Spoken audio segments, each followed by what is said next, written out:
Donc ce que le Seigneur a mis sur mon cœur pour cette soirée concerne la vision de la moisson.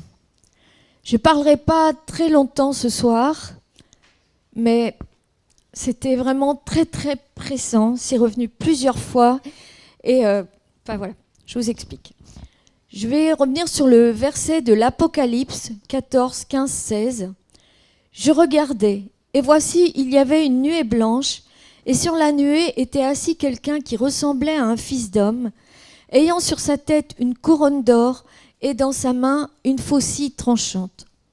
Et un autre ange sortit du temple, criant d'une voix forte à celui qui était assis sur la nuée, « Lance ta faucille et moissonne, car l'heure de moissonner est venue, la moisson de la terre est mûre. » Et ça me ramenait à l'autre verset de Jean 4, 35. « Voici, je vous le dis, Jésus dit, levez les yeux et regardez les champs qui déjà blanchissent pour la moisson. » En fait, quand on a ces versets-là, moi, on m'aurait donné ces versets-là, au premier abord, on se dit, oh là là, c'est la fin du monde. Pas forcément. Mais pourtant, on vit des temps, je pense que vous vous en rendez compte, croyants, pas croyants, très graves, où le temps va très vite, où l'urgence de la moisson s'installe quand même. Dans ce passage de la parole, les disciples sont perplexes. Jésus vient de leur dire « Levez les yeux et regardez les champs, ils sont blancs pour la moisson. » Or, les disciples ont beau regarder dans la direction que Jésus leur indique, tout ce qu'ils voient sont des champs pas forcément blancs, mais verts, de la couleur des jeunes pousses d'orge. Donc, ce n'est pas forcément la couleur qu'on entendrait. Mais la moisson, disent les disciples, mais elle ne sera pas là avant plusieurs mois. Et Jésus leur dit, si, c'est urgent, la moisson arrive. En fait, les paroles de Jésus ne sont pas à prendre au sens propre. Il pense à une moisson spirituelle, une moisson d'âme, à propos de laquelle il veut enseigner à ses disciples deux idées importantes. Cette conversation entre Jésus et ses disciples s'est déroulée, pour vous situer, à la fin de l'an 30, près de la ville samaritaine de Sychar. Pendant que ses disciples étaient allés à la ville, Jésus est resté à côté d'un puits.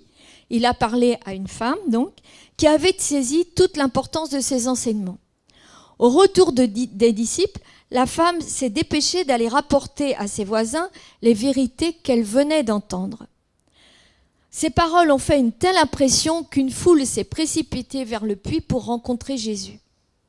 Et c'est en voyant arriver au-delà des champs ce groupe de Samaritains que Jésus a déclaré « Regardez les champs, ils sont blancs pour la moisson. » Donc on sait que la Samaritaine, Jésus s'est révélé à elle, lui a révélé qu'elle avait eu 5 maris, lui a révélé sa vie. Les Samaritains, à l'époque, n'étaient pas forcément justement en Dieu. Et Jésus, lorsqu'il regardait les Samaritains, voyait la moisson spirituelle à venir. Mais voyait aussi que son temps allait arriver et que la moisson, ça allait être aussi le temps de la moisson. Donc, ou les âmes de bonne volonté, ou ceux qui veulent voir, ou ceux qui ne veulent pas voir. Certains ont été même guéris du temps de Jésus. Les 10 lépreux, combien sont revenus? 1. A-t-on l'oreille? A-t-on conscience du temps pour la moisson? Conscience de l'urgence du temps? C'est un petit peu ça aujourd'hui.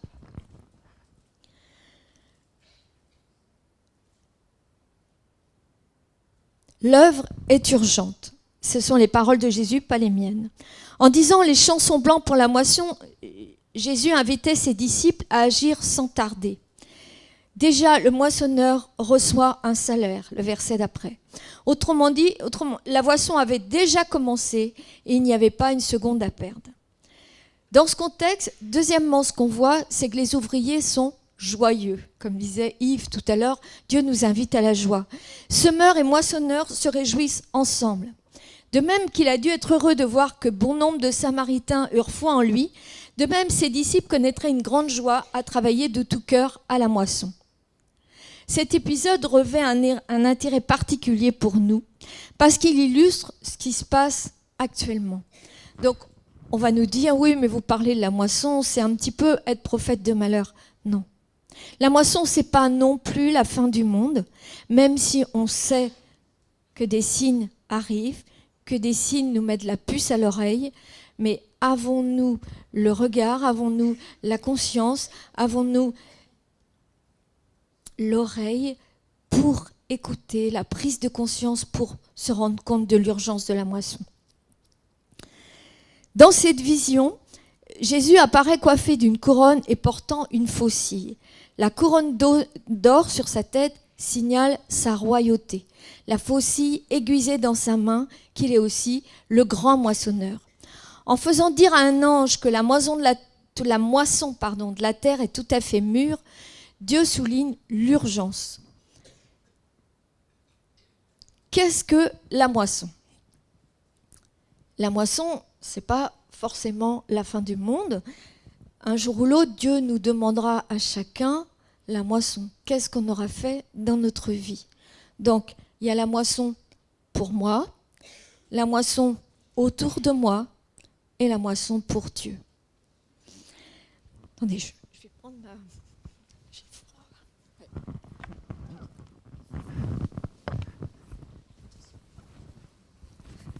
Excusez-moi, mais je vous parle déjà avec de la fièvre. Pas trop. La moisson pour moi. Donc, chacun dans sa vie, quelle que soit la personne, on a tous des contextes où c'est avec des temps difficiles, moins difficiles, plus difficiles et plus simples. Si je fais moi un retour, je m'adresse à chacun, si on fait nous-mêmes un retour sur notre vie, il y aura forcément des périodes où moi j'estimerais que là j'ai œuvré pour Dieu, alors que peut-être le regard de Dieu sera différent. Peut-être je serai laxiste par rapport à moi-même vis-à-vis des réactions que je peux avoir vis-à-vis des autres. Mais peut-être il y a aussi des situations, et certainement même, où je serai sévère avec moi-même parce que, voilà, moi là, je me dirais, c'est un échec et tout, et que Dieu aura un tout autre regard. Donc, la moisson pour moi n'est pas forcément le regard ou l'évaluation que moi, je ferai de moi-même. Ok ? Ça, c'est important de bien prendre conscience de ça. Ou je peux être laxiste, ou je peux être dans le compromis, ou je peux être complètement en dessous. Elle a Dieu dit, non, là c'est juste. Ça nous sera donné plus tard, mais c'est important d'en prendre conscience. La moisson autour de moi. Donc la moisson dans mon attitude, que ce soit familiale, professionnelle, dans tous les contextes de vie où j'interviens.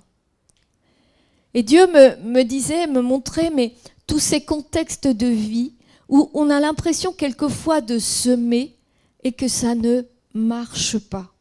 Alors, ok, dans mon contexte professionnel, je peux évidemment ne pas trop parler de Dieu. Il y a le devoir d'État d'abord et c'est pas le but.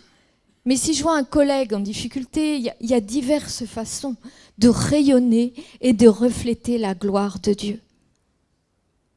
Et la moisson, Dieu m'y attend là aussi. Peut-être pas de la façon dont moi je l'attends, mais Dieu m'attend là. Le moindre détail, Dieu voit l'intérieur du cœur, le moindre détail que j'ai fait pour quelqu'un d'autre, reçu ou non reçu de l'autre côté, sera pris en compte pour ma moisson. Et ensuite, la moisson pour Dieu. Donc, il y a les œuvres, ça me paraît tout simple ce que j'ai fait, ce que je dis là, mais vous allez voir pour la suite. Ce que je fais pour le Seigneur. Donc, quelquefois, j'ai l'impression que ça porte du fruit, quelquefois pas. Je vois telle personne qui fait telle chose, mais est-ce que c'est mon appel? Non, pas forcément. Dieu va voir le fruit que je porte là où je suis. Mais l'ennemi, qu'on va me prendre dans mes pensées, combien de temps et combien de fois où il me ramène dans le passé, où il m'envoie vers l'avenir, dans une même angoisse ou dans un même jeu. Et pendant ce temps-là, je ne suis pas présent et surtout, je me décourage et je ne suis pas disponible pour la moisson. Vous vous sentez rejoint par ce que je dis ou pas? Ou ça concerne que moi? Voilà. Donc, c'est très important d'en prendre conscience parce que mon ressenti n'est pas le cœur, ni l'attitude, ni l'estimation de Dieu. Et dans les temps qui viennent, où tout va être complètement déstabilisé, on sent que ça commence un petit peu, mais je pense qu'il y a des fondations qui sont en place, qui vont petit à petit. Il faut savoir que tout ce qui n'est pas authentique va tomber. Seule notre intimité avec Dieu va rester. Et il y aura des moments où même on n'aura plus que la croix pour s'accrocher. Donc, je ne suis pas la seule, je vous le dis là, mais on s'en rend compte à un petit niveau. Mais je pense que c'est dit de toute autre façon, autrement, mais il faut en prendre conscience et surtout être prêt. Donc, moi, ce que le Seigneur me mettait à cœur, c'est que dans cette nouvelle année, bon, l'année 2019, c'est clos. C'est un temps de notre vie qui est passé. Mais dans cette nouvelle année, notre vision doit être la moisson. La vision pour la moisson. Bâtir sur la seule fondation qui soit donnée, Jésus lui-même. Les œuvres fondées sur des vérités plutôt que sur la vérité ne tiendront pas. Seules les œuvres établies convenablement sur Jésus supporteront les grandes épreuves. Bâtir uniquement sur celui en qui sont cachés tous les trésors de la sagesse et de la connaissance. En gros, la voie de la prière et de l'intimité. Devenir des chrétiens au fort impact, remplis d'humilité, mais des chrétiens matures. C'est comme si en cette nouvelle année, on devait passer à la vitesse supérieure. Si on peut en passer deux, c'est bien, mais à chacun de voir.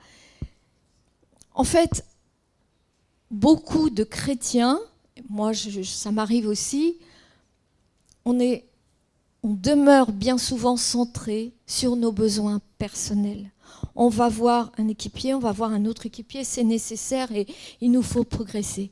Mais à un moment, les choses seront tellement différentes, je veux dire, de ce qui est maintenant, qu'il nous faudra dépasser nos besoins personnels pour pouvoir répondre à la moisson, à tant d'autres qui auront besoin de Dieu. Et on devra faire abstraction de nos petits mal-être et de nos petits et répondre à la vision de la moisson. Mais ça, c'est pas si loin. C'est déjà commencé. Le moissonneur mérite son salaire, mais c'est déjà commencé. Et le salaire, il est avec Dieu. Mais la vision de la moisson pour cette année, ça fait une semaine, même plus, que je demande au Seigneur de me donner ce message pour aujourd'hui. J'étais au lit avec de la fièvre, je me dis, mais Seigneur, vous pouvez demander à Yvette, à Guénolette, je ne pourrais pas parler. Je n'avais la vision de la moisson, la vision de la moisson. Je dis, mais ok, mais je ne vais pas prêcher. Ça revenait sans cesse. Donc ne vous dites pas que c'est la fin du monde et que c'est pas. On n'est pas dans ce contexte-là. Vous pouvez œuvrer pour la moisson dans le contexte où vous vivez là. Et lorsqu'il va y avoir des choses un peu déstabilisantes, un peu, voilà, se dépasser pour voir l'autre. Oh, qu'est-ce que je peux faire pour amener des âmes à Jésus? La vision pour la moisson, c'est d'amener des âmes. Il n'y a pas autre chose. Et c'est ça qui va compter pour la rétribution en haut. Alors, ça a l'air tout simple, mais dans les faits, pas tant que ça. Parce que souvent, on a un esprit d'assédie, un petit peu qui arrive, une lenteur, il fait froid, on est bien près du feu, on vit tout ça. Hein. Mais il nous faut dépasser nos besoins, nos intérêts dépassés pour rentrer dans cette vision de la moisson. Beaucoup d'âmes se perdent parce que des choses ne sont pas mises en place pour faire appel. On est dans un monde de plus en plus matérialiste, un monde qui ne veut plus entendre Dieu, qui a autre chose à faire, qui vous rit peut-être au nez. Saint Vincent Ferrier, quand il venait évangéliser Place des Lys, des gens lui ont ri au nez. Michel Noblet à Plougonvelin, qu'on appelait le fou de Dieu, et comme il n'y avait pas de livre, il écrivait, il peignait des passages de la Bible sur des peaux d'animaux qui font maintenant partie du patrimoine de l'UNESCO. À chacun de créer là, de trouver là où il peut œuvrer pour la moisson. Mais c'est quelque chose de nouveau cette année, c'est un pas à faire de passer à la vitesse supérieure. Ça urge. Des manteaux parvenus à maturité. Nous devons garder à l'esprit un fonctionnement solide en Christ et mature. Dans les manteaux, nous, en tant qu'êtres humains, on ne fonctionne pas comme des robots. On est bien d'accord. Le Saint-Esprit nous aide à accomplir la mission. Mais le Saint-Esprit va s'unir à ce que nous sommes. Jean-Baptiste est venu avec l'esprit d'Élie, différait à bien des égards de la personne d'Élie. Élie opérait avec une puissance extraordinaire, mais pas Jean-Baptiste. Jean-Baptiste était un prédicateur de la justice. Donc deux ministères différents, authentiques, mais qui ne sont jamais des copies des originaux. Dieu donne à chacun en faisant avec ce que nous sommes. Malgré tout, quand nous arrivons à une maturité, des manteaux, des transferts d'onction, il faut nous être remis. Comme il y a eu le manteau du Christ qui a été divisé à plusieurs personnes, le Seigneur a des manteaux à donner à chacun, pour une onction bien précise, pour un appel bien précis. Mais il nous faut être prêts à recevoir ces manteaux.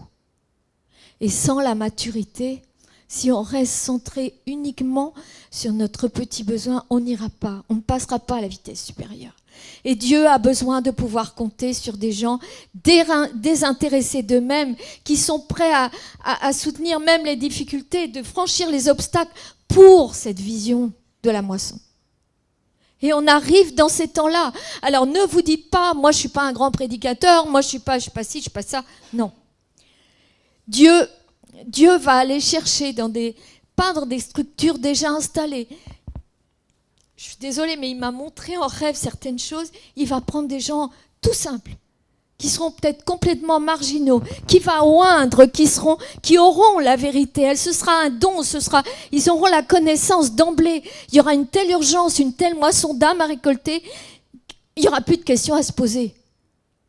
Mais est-ce que nous, qui entendons ce message-là depuis des années, on va rester endormis? Parce que ça a été le cas de beaucoup pas de jugement, mais dans des églises où les gens étaient tellement installés en se disant « Ouais, mais moi j'entends ça depuis des années. » Est-ce que nous, on va s'endormir de cette façon? Non. C'est pas ça que Dieu veut pour nous. Dieu veut qu'on se lève pour cette mission, pour la moisson. Mais chacun, là, je ne sais pas combien on est dans cette salle ce soir, il y a des malades, mais il a besoin de chacun. Même de ceux qui avaient l'intention de venir et peut-être ne sont pas là. Il les rejoindra d'une autre façon. Mais Dieu a besoin de nous. Ce n'est pas simplement un petit appel, c'est une urgence. Il y a quelque chose aussi que Dieu me montrait qui arrive sur Terre et dont il va falloir lutter aussi.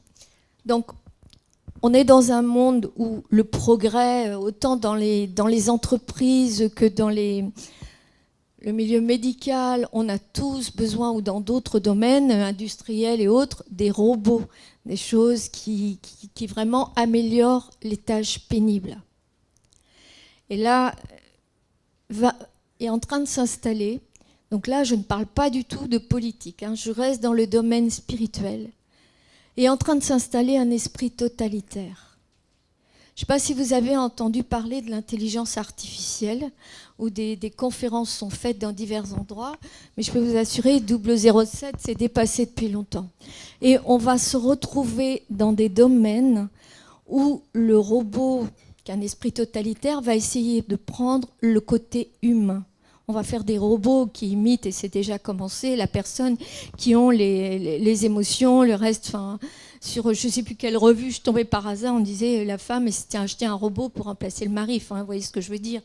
Mais ça va arriver dans un contexte tellement poussé à l'extrême qu'en face, c'est un esprit totalitaire, c'est une dictature.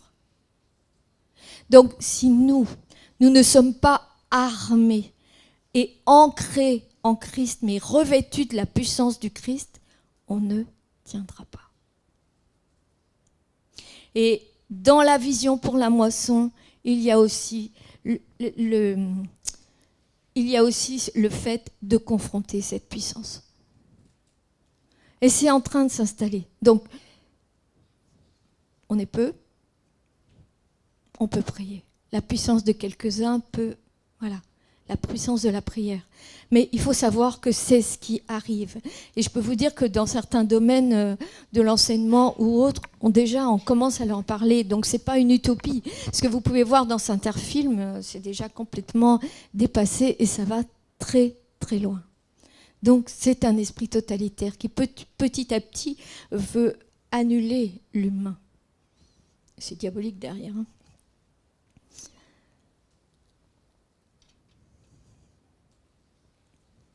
Donc, si nous sommes bien ancrés en Christ, je vous rappelle la parole de Éphésiens 4, 15, 16, nous croîtrons à tous égards en celui qui est le chef, Christ, de lui le corps tout entier bien ordonné et cohérent, grâce à toutes les jointures qui le soutiennent fortement, tire son accroissement dans la mesure qui convient à chaque partie et s'édifie lui-même dans l'amour. Les jointures. C'est quoi les jointures? Eh bien, c'est l'unité. Actuellement, vous vous rendez compte que ce soit les directives du pape, mais il y a un temps où ça se rejoint dans plusieurs domaines. On parle de l'unité. Pasteurs, prêtres, prophètes se rejoignent.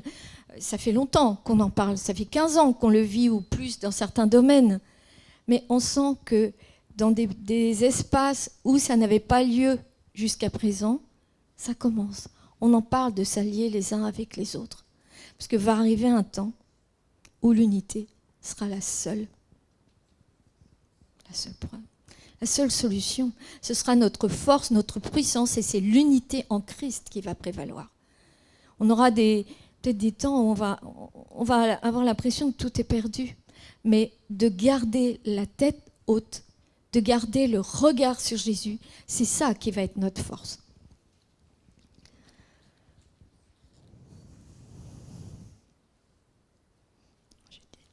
Voilà, je voulais vous citer, je ne vais pas parler longtemps si la louange peut se préparer déjà, mais citer Daniel comme modèle. Daniel était un homme très occupé, mais au milieu des tensions quotidiennes, il a toujours gardé l'habitude de monter dans sa chambre haute, dont les fenêtres étaient ouvertes vers l'ouest.